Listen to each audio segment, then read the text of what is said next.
BJP के नेता संजय सिंह की गिरफ्तारी के बाद पूरी ताकत से अरविंद केजरीवाल पर हमला कर रहे हैं।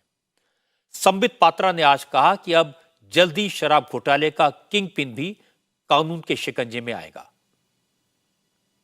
जिस प्रकार कल रेड हुआ संजय सिंह जी के घर में और जो दस्तावेज संजय सिंह जी के घर से निकले हैं, वो आम आदमी पार्टी के बहुत ऊपर तक पहुंच रहे हैं, इंगित बहुत ऊपर तक हो रहा है।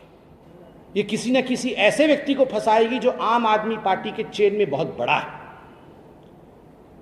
आज आप एक बात जान लीजिए, ये आम आदमी पार्टी ये कोई जेब कतरा नहीं है, ये आम आदमी पार्टी कोई चेन स्नैचर नहीं है, ये आम आदमी पार्टी कोई चिंदी चोर नहीं है, ये आम आदमी पार्टी कोई साधारण डकैत नहीं है, ये डॉन है, भ्रष्टाचार के डॉन। इस कारण से जिस प्रकार की बौखलाहट आम आदमी पार्टी में आज देखने को मिल रहा है, ये पूरा हिंदुस्तान देख रहा है। और जहां तक अरविंद केजरीवाल और आम आदमी पार्टी का सवाल है, ये जो प्रश्न बीच बीच में उठाते हैं और कहते रहते हैं कि आज इन्होंने मनीष सिसोदिया को गिरफ्तार कर लिया, आज इन्होंने फलाने को गिरफ्तार कर लिया, कल हो सकता है इसको गिरफ्तार कर ले, क्यों नहीं? Law will take its own course. और कानून में साधारण था असेंडिंग ऑर्डर में गिरफ्तारी होती। पहला छोटा चोर पकड़ा जाता है, उसके घर से फिर कागज निकलता है, फिर वो बताता है कि अरे मुझे तो फलाने ने बताया था। उसके बाद बड़ा चोर पकड़ा जाता है, उसके बाद थोड़ा बड़ा चोर और पकड़ा जाता है, और अंततोगत्वा सबसे बड़ा जिसके कहने पर यह सब कुछ हुआ था वो पकड़ा जाता है। अनुराग ठाकुर ने कहा कि जांच एजेंसियां अपना काम कर रही हैं, कानून अपना काम कर रहा है, इसमें सरकार का कोई रोल नहीं है। अनुराग ठाकुर ने कहा कि कानूनी कार्रवाई से अब वही लोग परेशान हैं जो पहले दूसरों को करप्शन किंग और खुद को ईमानदारी का चैंपियन बताते थे। चाहे वो दिल्ली के उप मुख्यमंत्री मनीष सिसोदिया जी ही क्यों ना हो, या अन्य आरोपी जिनमें अब सांसद संजय सिंह जी भी हैं। और माननीय सांसद संजय सिंह जी का अगर आप पुराना वीडियो देखेंगे, वो स्वयं कह रहे थे अगर जांच एजेंसियों को कार्रवाई करनी तो मेरे खिलाफ करें। तो जांच एजेंसियों ने कार्रवाई की है। गंभीर आरोप हैं, करोड़ों रुपए का घोटाला हुआ है, और इसको लेकर जो प्रश्न पूछे जा रहे हैं उनका उत्तर अवश्य देना चाहिए। तो ये जो ईमानदारी का सर्टिफिकेट केजरीवाल जी बांटते हैं, वो स्पष्ट तौर पर दिखता है कि एक के बाद दूसरा भ्रष्टाचारी इन्होंने अपने पार्टी में रखा है, और भ्रष्टाचार के आरोपों के चलते अब ये कई महीनों से नहीं, 1 साल से ज्यादा समय से जेल में हैं। पंजाब में भी इनके स्वास्थ्य मंत्री 2 महीने के अंदर पद ग्रहण करने के घोटाले के चलते उनको अपना इस्तीफा देना पड़ा था। ये कभी इंडिया अगेंस्ट करप्शन की बात करते थे और कहते थे कि इस कुर्सी में ही कुछ खोट है, जो बैठता है वो नोट कमाने में लगता है, भ्रष्टाचारी हो जाता है। तो ये लागू होता है तो अरविंद केजरीवाल जी और उनकी पार्टी के नेताओं के। अनुराग ठाकुर को जवाब दिया केजरीवाल सरकार में मंत्री आतिशी सिंह ने। आतिशी ने कहा सरकार जितनी मर्जी जांच करवा ले, चाहे जितने नेताओं को जेल में डाल दे, आम आदमी पार्टी डरेगी नहीं, सड़क से लेकर संसद तक लड़ती रहेगी। केंद्रीय मंत्री अनुराग ठाकुर ने जो कहा कि अब ये तो अभी शुरुआत है, तो आपको लगता है कि क्या अरविंद केजरीवाल तक ये मैसेज देने की एक बात है?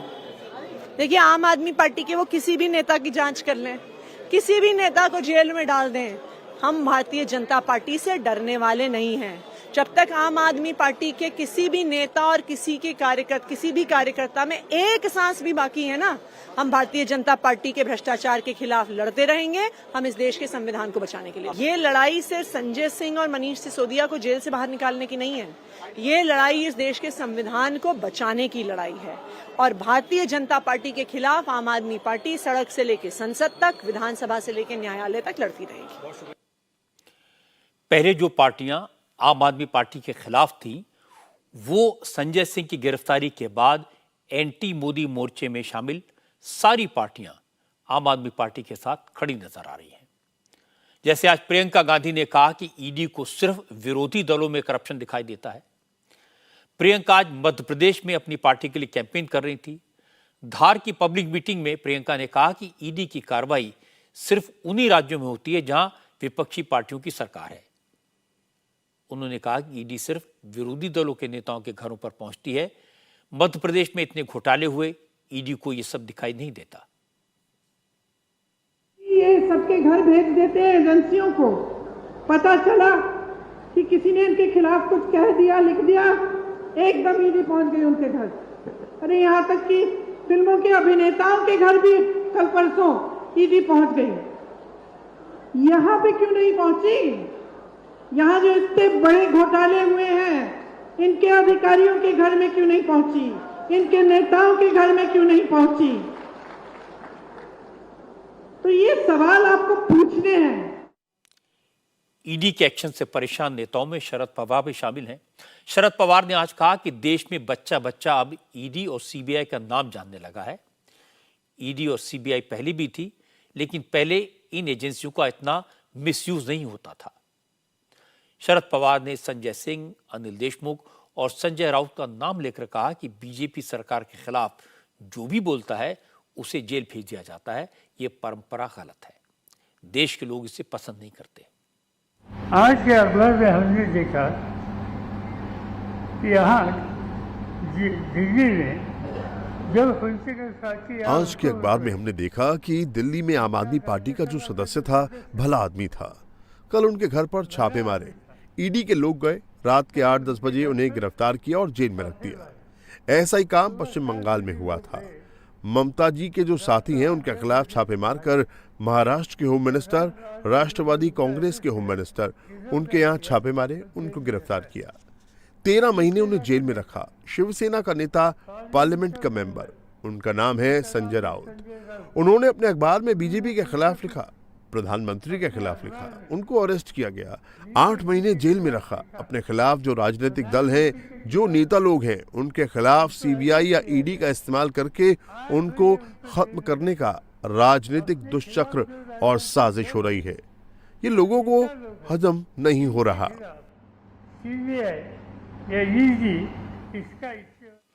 वैसे शरद पवार ने आज विरोधी दलों की एकता के लेकर एक काम की बात कही। उन्होंने कहा कि संजय सिंह की गिरफ्तारी से फायदा होगा। उन्होंने कहा कि सीबीआई और ईडी के एक्शन से विपक्ष की एकता और मजबूत होगी, यानी ईडी का एक्शन फेविकोल का काम करेगा। ये बात कल आज की बात में मैंने कही थी। हालांकि आज शरद पवार ने कहा कि वो जानते हैं इंडिया अलायंस में शामिल पार्टियों में आपसी मतभेद हैं, लोकल लेवल पर झगड़े हैं, लेकिन बीच का रास्ता निकालना होगा, ये वक्त की मांग है।